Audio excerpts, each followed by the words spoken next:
Alrighty, so today we're going to do another News of the Week episode, and since we are now officially in the off-season of MLS, I am going to start doing News of the Week episode twice a week, though I'll probably won't start doing it until the World Cup is over, because, I think during the World Cup, the huge focus is going to be on the tournament, and there won't be a lot of transfer rumors that is going to happen, but I'm pretty sure after that, oh yeah, there's going to be some transfer rumors, there's going to be some big signing, there's going to be a lot of things that I just simply cannot just fit into one News of the Week episode per week. So I'll basically do it every Wednesday and also every Saturday. Hopefully that, of course, is the case because, things could change. But in terms of this past week, well, we definitely had some signings that, of course, has happened. But obviously, the biggest news coming out of today is the World Cup roster drop that the U.S. men's national team and Greg Berhalter would announced, and it's going to be at 5 p.m. Eastern, which at the time of this recording, it's actually exactly an hour away from when Greg Berhalter announced what the World Cup roster is going to be look like. That is going to be with this U.S. team heading into Qatar in just a couple of weeks. And obviously, I don't think there's going to be as too much excitement because there's already been a lot of leaks and a lot of sources that's been talking about what the World Cup roster is going to be, and especially we definitely know that there's going to be some players on this team that we know they're going to be on the roster and they're obviously going to be locked, but we'll see whether or not if there's going to be some surprises that's going to do. And I of course will do a video talking about the World Cup roster, though most likely I actually won't be doing it in my room, and I'll probably do it outside because I do have a lot of errands to run today, and that most likely when the World Cup roster is dropped, I'll be, of course, on my way running some of the errands. So I'll be outside, and this will be one of the rare time that I'll, of course, do a video related to MLS, or in this case, the U.S. men's national team, not from my room and with a board. Now, speaking of World Cup roster, Canada will also release their World Cup roster on November 13th because we're not going to forget our friendly neighbor up in the north that also made it to the World Cup. Now, the Canadian national team, I will say that they definitely have suffered some devastating injuries to their team. Obviously, Maxime Crépeau, what they thought maybe was the backup goalkeeper for the team is most likely not. Well, it's not most likely. He's not going to be there because he suffered a fractured leg, which means that Dane Sinclair, step on up. You are basically going to be most likely locked up as one of the goalkeeper that's going to be there for me, Bojan. But yeah, with the Canadian national team, you definitely see that there are going to be some players that is going to be automatically locked, and I don't think there's going to be as much surprises like what we see with the U.S. men's national team. But whereas the U.S. are going to be releasing it today, Canada won't do it until I believe in a couple of days. I believe they said that you can basically release your World Cup roster, and you have to lock in your World Cup roster until probably like 6 days before the tournament begins. So yeah, Canada of course is doing a little bit later than what some team has, because we have definitely seen a lot of team around the world that is going to be going to the World Cup has already announced what their roster is going to look like. Now, moving on into the next news, and now kind of talk about MLS and in some of the news that is surrounded in the league. Well, we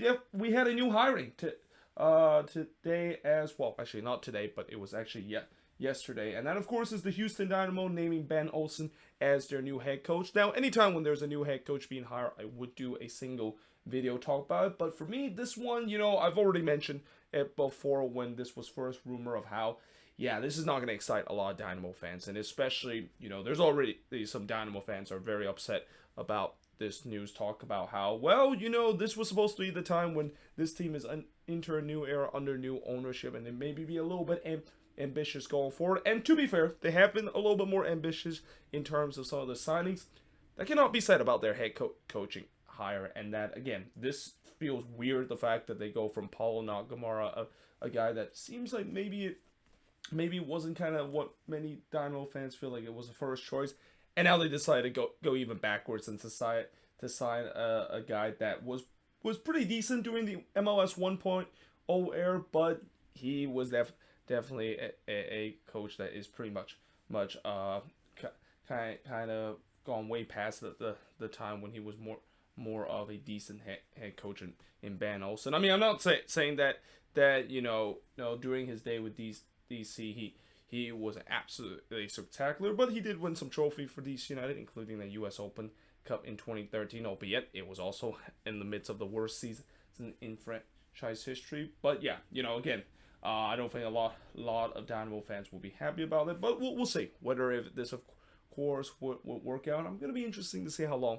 his leash is going to be, because anytime when you hire someone that is not a fan favorite and everybody knows that it's probably not going to be good hiring, you're not going to get a lot of leash. And especially with this Dynamo team, again, knowing the fact that this team is still in a deep rebuild, I don't know if Ben Olsen maybe be the right choice to lead them to this deep rebuild and getting into the next step. Now, speaking of head coaches, there is actually sources saying that there was an altercation between Wilfried Nancy and Montreal owner Joey Saputo in the match that they had earlier this season against Sporting KC. And there's even sources saying that there was a case where Wilfried Nancy was just going to leave the job. He was going to step down. He's not going to finish this season. And the reason why I want to mention this is that, we have heard rumors that he could potentially go to Columbus. Now, at first, I thought that, that was kind of a bit of a long shot, because, why would Wilfried Nancy decide to leave the team that he's been with for a long time, even before he was a head coach of the team, and continue to lead this team that already is going to be a team that could have some success in the future. And then this happened. Now, if this, of course, is the case, then I won't be surprised Wilfried Nancy would decide to leave. And this also just another example of why Joey Saputo is always named as one of the worst owner in MLS, and that, a lot of Montreal fans, if you want to mention Joey Saputo, you're going to get some choice words in terms of how he leads the team, and especially the way that, the name change and the rebranding. A lot of Montreal fans are still very upset about that, and that this would just be another mark into his name of the fact that,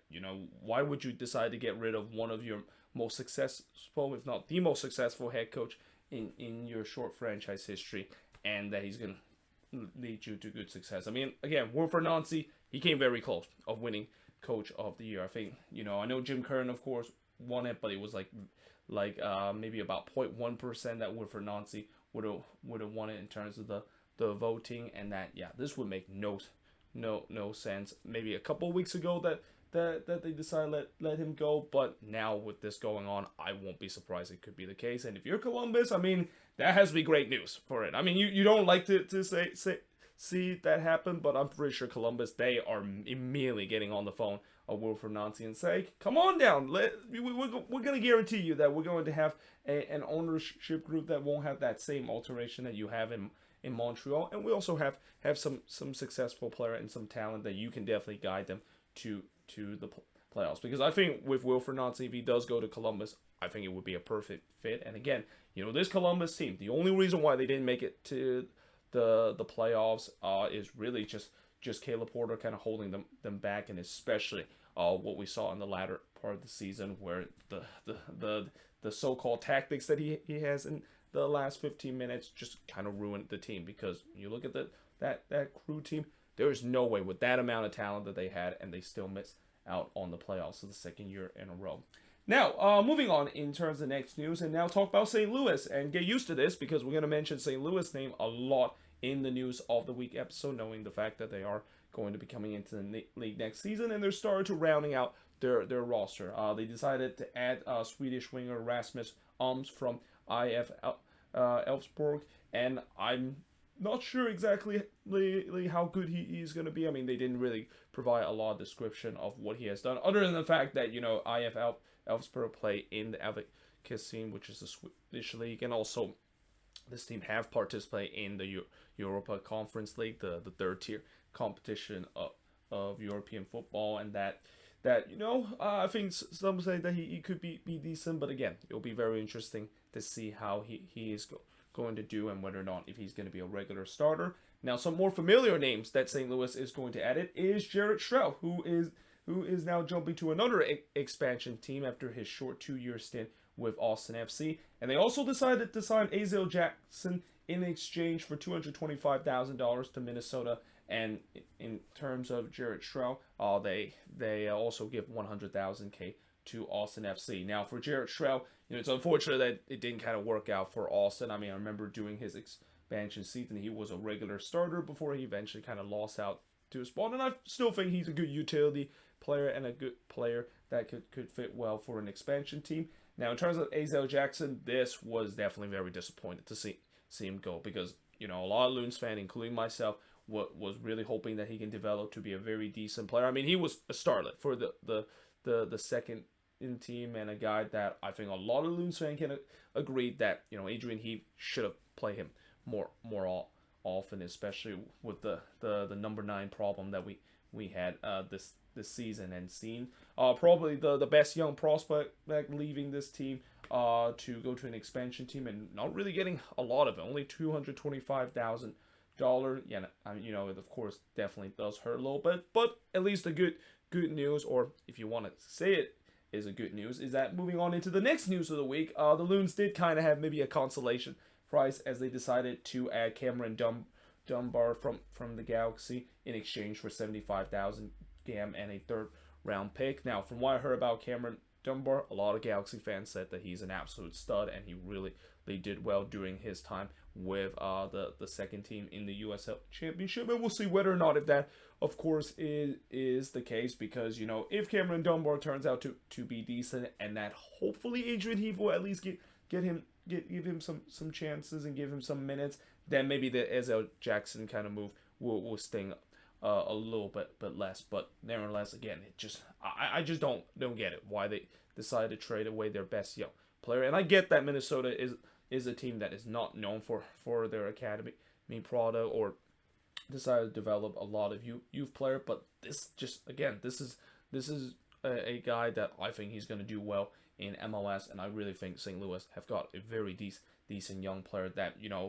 when I look at the potential that he has, and even during the limited minutes that he has with the first team, he's definitely a guy that definitely could be a decent number 9 in this league.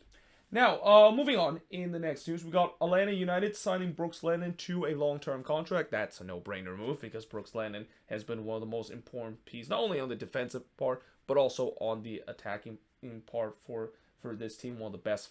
attacking fullbacks in the league, so it's no surprise that they signed him to a long-term contract. Now, moving on to some of the transfer rumors, and we definitely got some interesting transfer rumors, as there's reports suggesting that there's 3 Premier League team that is interest in Austin number 10 Sebastian Driussi, and one of them, shouldn't surprise you, it's Leeds United. I mean, there's a reason why some people say Major Leeds Soccer, because Leeds tends to love to get some of these MLS players, and also not to mention their head coach is Jesse Marks, who just by somehow kind of becoming like the poster child of American soccer in terms of the head coaching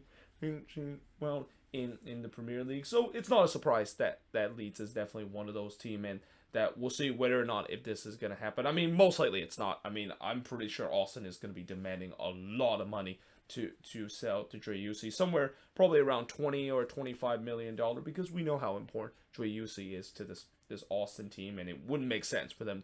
to decide to get rid of him unless if it's a big amount of money that they just simply cannot resist. Now, speaking of a big money move, there is a report suggesting that the Timbers are set to trade Eric Williamson for $1.5 million to $2 million general allocation money and 50% sell on fee to a couple of clubs. One of those clubs is DC United. Now, if you look at this a couple of months ago, if you would have thought that Eric Wilson would be traded away from the Timbers, you would think that is a crazy thing to happen. But recently there is some sources surface the fact that Eric Wilson is definitely having a bit of an altercation with Giovanni Savarese, and that seems like they probably don't see eye to eye with each other, and now it seems like he has basically fallen out with the Timbers. And it's such a shame, because we know Eric Williamson is a very decent player, and he's another guy that, I'm not quite sure if he's going to be made it to the World Cup roster, but he could definitely be a guy that maybe be on the radar in the future and in future World Cup, and he definitely is trying very hard to try to make it get to the World Cup roster, and we'll see whether if that's going to be the case in just a bit. But yeah, this is a huge blockbuster move if this does happen, and that if it wasn't for just the falling out that's going on, this would have never never be the case. But yeah, that's a lot of money that some teams like DC United will have to pay. And again, getting Eric Williamson for to DC United, I don't know if that's kind of the best club for him to go to if he continue to want to have success and maybe be in the U.S. men's national team radar, because DC is definitely in a rebuilding stage. Now, one other team that also mentioned is LAFC, and this is not a big surprise because there has been reports suggesting that Jose Cifuentes is going to be moving on this offseason, and Eric Williamson will definitely be a perfect replacement. So yeah, the Timbers are definitely listening to offer, but whatever it is, it's going to be a blockbuster move, and we'll definitely talk about it when it does eventually happen. Now, moving on in terms of the next news, and now moving away in terms of talking about transfer rumors to just general news in MLS. Well, we have the MVP award, of course, being named it as Hani Mukhtar, of course, win MVP, and also another award that I didn't put here on the board is that Alejandro Bedoya won the Humanitarian Player of the Year, which is not a big surprise because he has always been one of the more well-spoken player in this league. But in terms of MVP award and Hani Mukhtar win it, I think this pretty much ends the discussion of whether the MVP does go look into the postseason, and the answer is a hard no. So it looks like this is a award like other leagues where it's only kind of regular season accolade, and it kind of makes sense because when you of course win the MVP, you have to be the so-called the best player in during the entire part of the regular season, which is not very easy to do. But I feel like for a long time it was either between him and Sebastian Driussi, and when you look at the regular season, I know there will be argument that Driussi probably should have won it, and of course if the postseason included, then I think Driussi would have won it. But I feel like Mukhtar just did a little bit more, and especially in terms of just carrying the team, he was the offense of Nashville SC. Like if Nashville did not have Hani Mukhtar, I guarantee you they would not make the playoffs and not even coming close to doing so. So yeah, there was no doubt that of course he deserved to win the MVP award, even though again I know there's going to be some people saying that Sebastian Driussi may have got robbed, especially from the Los Verdes kind of standpoint. Now, moving on into the next news, and this is a huge news. So there is a report suggests that NYCFC might have actually prepped to have a stadium announcement news at Willets Point sometime next week. Now, I'm not sure if this, of course, is true, and obviously, it's going to be interesting to see whether if they do make this announcement next week, do they say that we already have shovel on the ground and that we are already starting to think about ready to plan to build this new stadium, because we've seen this before so many times that I think we and NYCFC fans have been duped the fact that it looks like eventually they're going to build that stadium, and then it was not going to happen. So it's going to be interesting to see if they do make the stadium announcement, what it's going to be, and that this is definitely a big news, and maybe this might be finally the time where it finally end that discussion of the stadium issue that NYCFC has had, because as I mentioned before many times, including in the State of the League address that Don Gabbert has mentioned, he went very defensive when he mentioned about the whole NYCFC stadium situation, and I don't blame him, because again he knows that it's a bad look in the league with what NYCFC had to gone through these past couple of season, and I think you got to say that it's about time that NYCFC finally end this doldrum of just playing in different stadium and don't really have a true home field advantage, and that if this of course is going to be the case where they are going to be building this stadium at Willets Point, which is not a bad place to build up. I mean, we did see NYCFC play a couple of games at City Fields, and that maybe Queens might be a good place for them to be at. Yeah, but it's going to be interesting to see whether if this is actually true, and that whether if there's going to be exactly where that, we're going to finally build that stadium, we're going to put shovel to the ground. And I think even then, I know maybe some NYCFC fans will be a little bit pessimistic and saying that, again, we've been duped so many times with this. I'm not going to believe it until we see progress that is made in the stadium, and until that stadium is finally built, they're not going to rule out the point that how is there going to be another way that will be screwing this process of the fact that they're not going to get their stadium that they were promised that they were going to be be built all the way back when they came into the league in 2015, and now we're 7 years on, and we're still not at that point whatsoever. Now, moving on into the last news of the week is the CONCACAF Champions League. So the round of 16 draw just happened a couple of days ago, and the result for these 5 MLS teams is followed with Austin FC playing against a team called Valletta, who currently plays in the Haitians League. So if you look at all the out of these teams that maybe had the easiest draw, you could say Austin definitely they had that. And this is no disrespect to MLS team playing against Caribbean team, but yeah, you should be able to beat them relatively easily. Though we talk about from one of the easiest matchup an MLS team to get to the hardest matchup that an MLS team to get, and we always see this happen for the past couple of years, where one MLS team unfortunately have the undubious honor of drawing a Liga MX team, and that team is Orlando City. They're going to be playing against Tigres. That's going to be an interesting big cats battle. I mean, the Lions versus the Tigers couldn't get any better than that. I mean, if Orlando City eventually do move on, I think they also get to play against Leon, and Leon, knowing the fact that they also have a Lions in their crest, it's going to be kind of a Lions derby that we see in the CONCACAF Champions League. But all kidding aside, this is definitely a matchup that, again, for Orlando City, yes, they of course won their first trophy with the US Open Cup, but again, it does come with a price, and that, yeah, they get the possibly the worst draw that any MLS team to get. And not only that, I mean, anytime when you play against a Liga MX team in the first round, it's obviously going to be tough. But to play against a team known as Tigres, a team that has just been an absolute MLS killer in the past couple of years. Like a lot of teams that have to face Tigres, they have failed to do so. And that's even including some of the best MLS team like LAFC in the final, facing against not really the strongest Tigres side, and they still aren't able to solve that. And this is also why, heading into this CCL, this is going to be tough for MLS team, because, last year, I think, yes, Seattle, of course, eventually conquered that mountain, and that, of course, is great, but you got to say that maybe some Liga MX fans will say, well, we didn't have the best team coming into the tournament. I mean, we had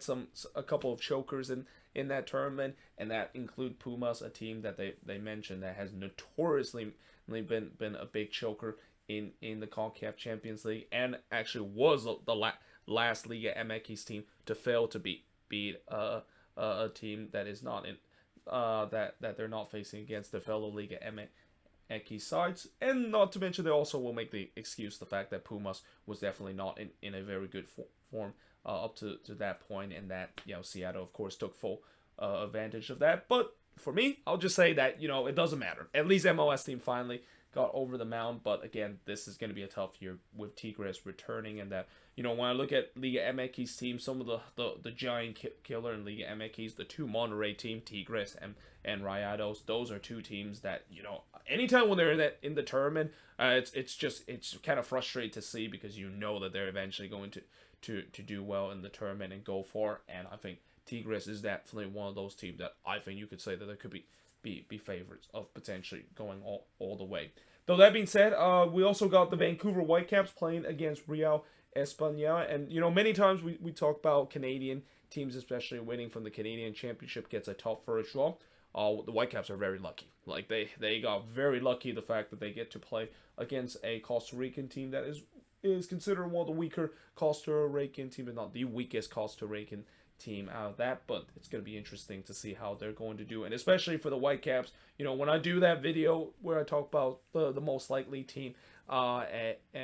or out of these 5 MLS team who's the most likely to win the whole thing. And it's going to be interesting when I do that video, because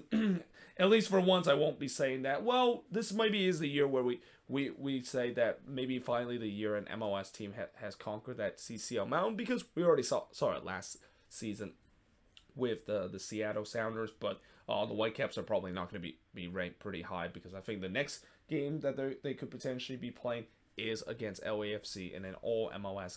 kind of head-to-head matchup that we have seen in these past couple of CCL kind of meetings. Though that being said, speaking of LAFC, they do have kind of a challenging task. I mean, they are going to be playing against Alajuelense, and that Alajuelense, we know this is a team that I remember Atlanta played a couple years ago, and they definitely give Atlanta a bit of a hard time. So it's not going to be easy. But I think with the quality that LAFC has, and even though they are going to be losing some key pieces this offseason, as I mentioned, Jose Cifuentes is definitely one of those key pieces. I think this is a team that, you know, if you want to talk about who potentially could be the favorites in CCL, you got to say LAFC is considered that, especially with the way that they when they got into CCL for the first time, they went all the way to the final and probably should have won that final against Tigres. And then you also look at the Philadelphia Union, another team that could be one of the favorites. They're going to be playing against Alianza FC out of